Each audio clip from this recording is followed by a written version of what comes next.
Hi guys, I hope you've checked out my first video for the week where I'm basically talking about stress and just kind of giving a very brief introduction of stress and just my idea of stress management. In this specific video, I'm kind of talking about stress, posture, and chiropractic.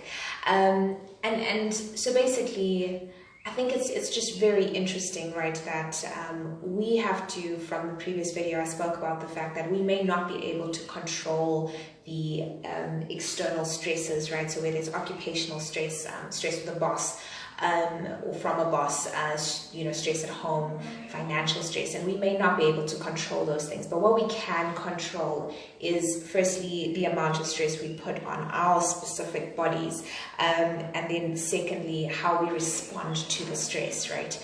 And so one of the interesting things about stress is that in your sympathetic mode, in your fight or flight mode, what we tend to do is we tend to round our shoulders, jut our head forward, breathe from, almost from our chest, so very shallow breathing. And what happens there is that it's basically just getting us ready for fight or flight, right? Adrenaline is rushing. Isn't it interesting that our current ergonomics are promoting this very similar stance, right? So you look at your computer posture, rounded shoulders, right? And then it tends to bring your ears, your shoulders up to your ears, and that's happening. Or our technique, it's kind of bringing our head and jutting it forward, right? And the problem with this rounded shoulders is two things. Firstly, we're not going to be able to breathe properly from our belly. We're breathing from our chest, right? And the second thing, which is probably the most important thing, is that what are we telling our brain? What are we telling our body?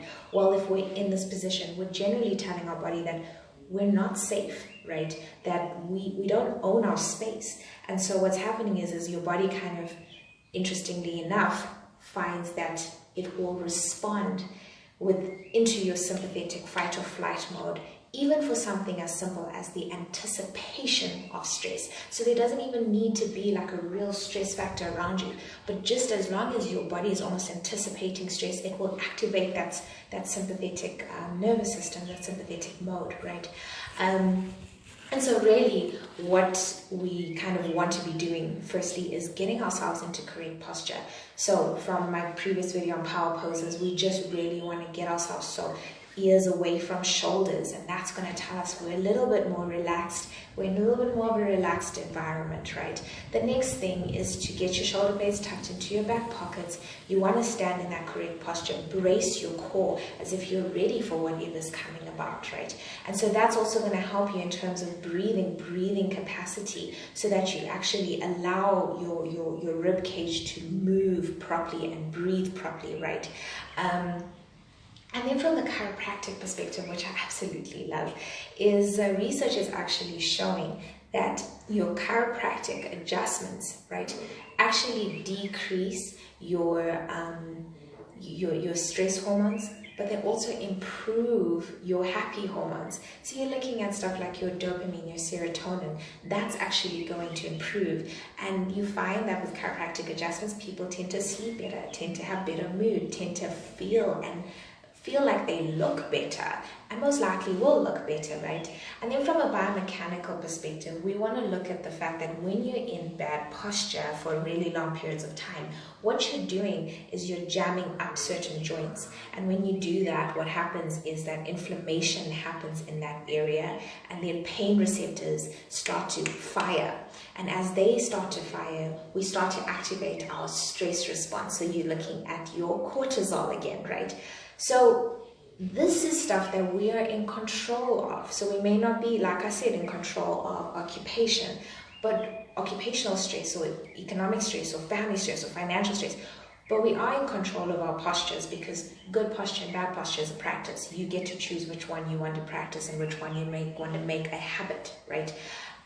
So we get to kind of do that. We get to use our postural feedback loop and say, hey, I'm going to stand in a more restful state, even though the circumstances are stressful, but I'm going to stand in a more rest and digest state. I'm going to breathe better so that we can actually deal with the stress better, right?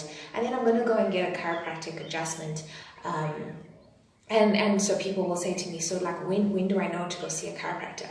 Well, you must remember, from a biomechanical perspective, dysfunction happens before pain. And in a healthcare system, not a disease care system, but in a healthcare system, we can't use pain as an indicator to be proactive, right? So I would always say, go for your maintenance checkup. And then what will happen is your chiropractor will advise you on when you need to have another session, whether it's in the next couple of months, or if you actually have problems, and they can help you move back to normal, right? And it's easier to kind of return back to normal when you're in dysfunction, then instead of kind of being in a state of really bad pain and, the dysfunction is set in so badly. The other thing is also just understanding that, hey, if you're going in for stress, chiropractors are actually educated in identifying certain factors, right? So if you have anxiety and depression, talk to your chiropractor about that, because guess what? They can actually help you from a stress management perspective of exercise and nutrition and chiropractic, but also they can put you in contact with a really good psychologist that can help you walk that journey, with a really good counselor that can help you walk that journey. You don't have to do this alone.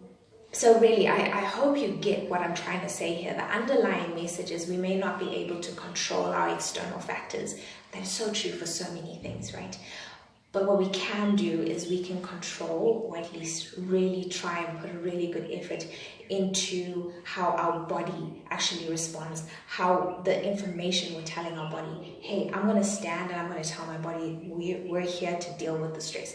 We're here, we're confident, we're taking up space. I'm also going to make sure that my posture is good. I'm going to make sure my nutrition is good, my exercise is good, because then I just get to equip my body with everything that it needs to kind of move forward and deal with whatever stress is waiting for me to deal with, right? So I hope this helps you. And then in my next video, I'm basically just going to be talking about appraisal arousal. It's a very random concept, and we may be kind of wondering what it has to do with the posture series, but I think it's just really important to kind of include it in the concept of stress, because stress is so relevant right now.